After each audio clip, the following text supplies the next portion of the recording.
ครับทริปนี้นะครับกระผมเสือปูลมโลจะพาท่านผู้ชมนะครับไปเที่ยวชมแหล่งท่องเที่ยวของอุทยานแห่งชาติภูหินร่องกล้านะครับที่อำเภอนครไทยจังหวัดพิษณุโลกนะครับว่าเขามีแหล่งท่องเที่ยวอะไรบ้างสวยๆตรงนั้นบ้างนะครับไปชมพร้อมกับเสือปูครับ โดยกระผมจะพาท่านผู้ชมมาเริ่มที่น้ำตกก่อนนะครับอันนี้เป็นน้ำตกหมันแดงชั้นที่1นะครับอยู่ในเขตอุทยานแห่งชาติภูหินร่องกล้านะครับนี่แหละครับนะน้ำก็สวยงามมากเลยนะฮะในนี้ชั้นที่3นะครับเรียกว่าน้ำตกหมันแดงนะครับน้ำหมันแห่งนี้นะครับไหลไปสู่อำเภอด่านซ้ายไปน้ำเหืองแล้วก็ไปลงที่น้ำโขงนู่นแหละครับ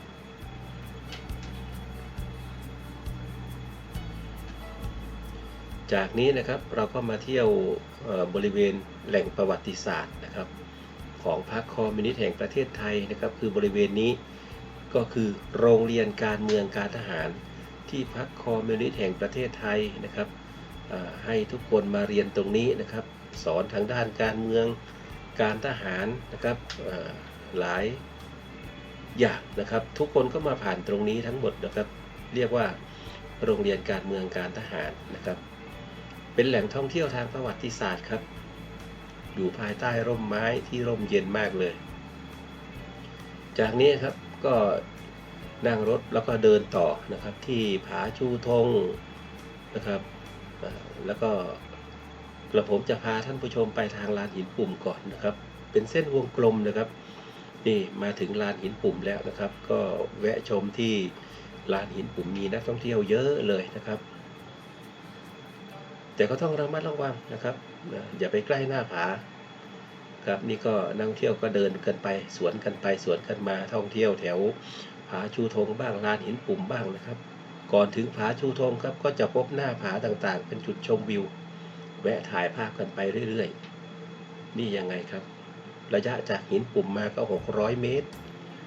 ถึงแล้วผาชูธงนะครับก็มีบันไดขึ้นนะครับไปสะดวกนะครับไปถ่ายภาพบนยอดผาชูธงกันนะครับแต่ก็ต้องระมัดระวังนะครับอย่าไปใกล้หน้าผาสวัสดีครับอันนี้มัคคุเทศก์ท้องถิ่นนะครับเป็นสาวชาวม้งนะครับสาวชาวม้งนะฮะท้องถิ่นครับพาเที่ยวอยู่เส้นทางขึ้นทางอำเภอนครไทยนะครับมีจุดชมวิวพระอาทิตย์ตกทะเลหมอกในช่วงหนาวหรือหน้าฝนนะครับมีชื่อว่าร่องกล้าฮันเนลนะครับหรือเป็นภาษาไทยภาษากลางร่องกล้านี่ยังไงร่องกล้านี่แหละนะฮะก็อยู่ทางขึ้นทางฝั่งอำเภอนครไทยนะครับกระผมเสือภูก็นำมาช่วงยามเย็นนะครับมาให้ท่านผู้ชมได้ชมกันนะครับจากนี้นะครับเราก็ไปกันต่อเลยนะครับที่บริเวณกังหันน้ำนะครับอยู่ติดกับโรงเรียนการเมืองนั่นแหละครับครับอันนี้ก็มีชุดปฏิบัติการกู้ภัยของกรมอุทยานนะครับมีหนุ่มๆสาวๆมาช่วยดูแลนักท่องเที่ยวนะครับในช่วงวันหยุดอันนี้เป็นเด็กชาวม้งนะครับก็มีการสาธิตการตำข้าวที่กังหันน้ำนะครับอันนี้ก็ใช้ปั่นไฟได้ด้วยในยามกลางคืนนะครับเป็นไฟหลอดอันนี้ก็มีครกกระเดื่องนะครับกังหันน้ำตัวนี้นะครับใช้ในการตำข้าวนะครับมีครกกระเดื่อง2ตัวซึ่งวิศวะของนิสิตนักศึกษาที่มาร่วมกับพรรคคอมมิวนิสต์นะครับได้สร้างขึ้นเพื่อใช้ในการตำข้าวนะครับแต่วันนี้นะครับเราก็นำเด็กชาวม้งนะครับมาสาธิตในการตำข้าวแล้วก็มีน้ำตกเล็กๆนะครับบริเวณที่สร้างกังหันขึ้นมีชื่อเรียกว่าน้ำตกกังหันน้ำนะครับแล้วก็เจ้าหน้าที่อุทยานเรานะครับก็มาช่วยดูแลแขกผู้ใหญ่นะครับที่มาเที่ยวชมกันนะครับมีเด็กชาวม้งบ้านร่องกล้านะครับแต่งชุดกันเต็มเผ่านะครับเส้นทางเดินก็ประมาณนี้นะครับอยู่ห่างจากถนน ลาดยางอยู่ห่างจากลานจอดรถก็50 เมตรนะครับ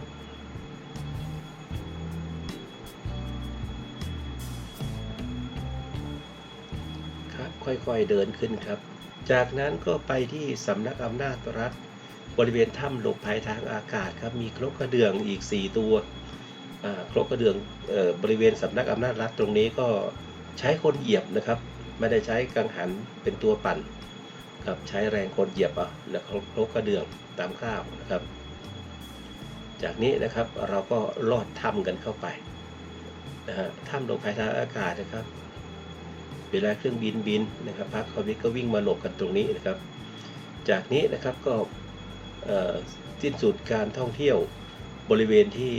ผาจูทงลานหินปุ่มนะครับก็ออกมาบริเวณลานจอดรถกันนะครับที่ก็ทั้งเดินเข้าไปเที่ยวนะครับนั่งเที่ยวทั่วไป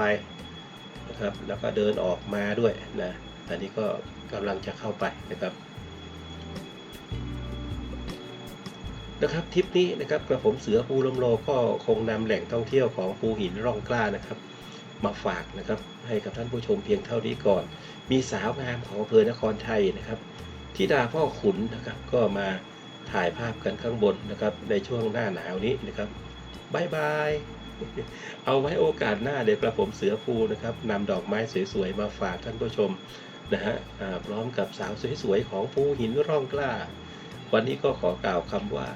สวัสดีครับ